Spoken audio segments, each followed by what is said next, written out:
Everyone in the outpost thought she was just a nurse, until the day a soldier pressed a gun to her head, and she whispered the words that froze his blood cold.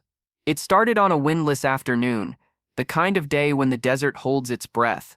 The unit had just returned from patrol, exhausted, half-broken, and one argument away from collapse. That's when Sergeant Cole lost control. He was tired, angry, and he chose the wrong person to unleash it on. Lieutenant Hannah Reeves. Before I tell you what happened next, tell me in the comments where you're watching from. I love knowing who's listening. Cole's boots crushed the sand as he stepped toward her, rage boiling in his veins. "You think you're better than us?" he spat, shoving a crate aside. "You sit in the tent patching wounds while we bleed out there." Hannah didn't flinch. Her voice was calm, almost too calm. "Sergeant, you're out of line." But he didn't stop. His trembling hand went to his holster. The moment the metal clicked, the world went silent. Even the wind seemed to pause. Every soldier in the camp froze. No one dared move. No one dared breathe.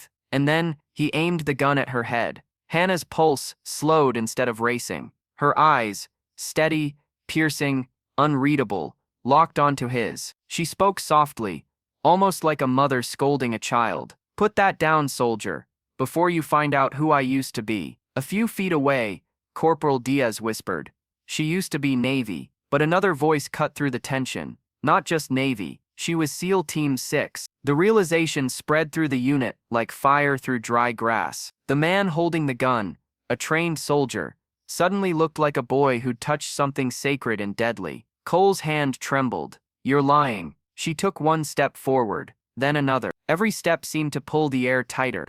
Her calmness was terrifying, not because it was forced, but because it was absolute. She stopped only when the barrel of his gun touched her forehead. The air shimmered with heat and silence. "Do it," she whispered. "But make sure you don't miss, because if you do, I won't." The camp's medic gasped. Someone muttered a prayer, and for a heartbeat, even Cole seemed to realize he was standing on the edge of something irreversible. Then, the moment snapped. Hannah's hand moved faster than anyone saw. The gun twisted away, the soldier dropped to his knees, and before anyone could blink, she had disarmed him and was standing tall, calm again, weapon pointed harmlessly toward the sand. No one spoke for a long moment. Dust swirled in the air, and the metallic echo of the dropped gun hung heavy between them. Finally, Hannah exhaled. "Discipline isn't about who shouts louder," she said quietly. "It's about who stays in control when everything else falls apart." Cole couldn't meet her eyes. He mumbled an apology,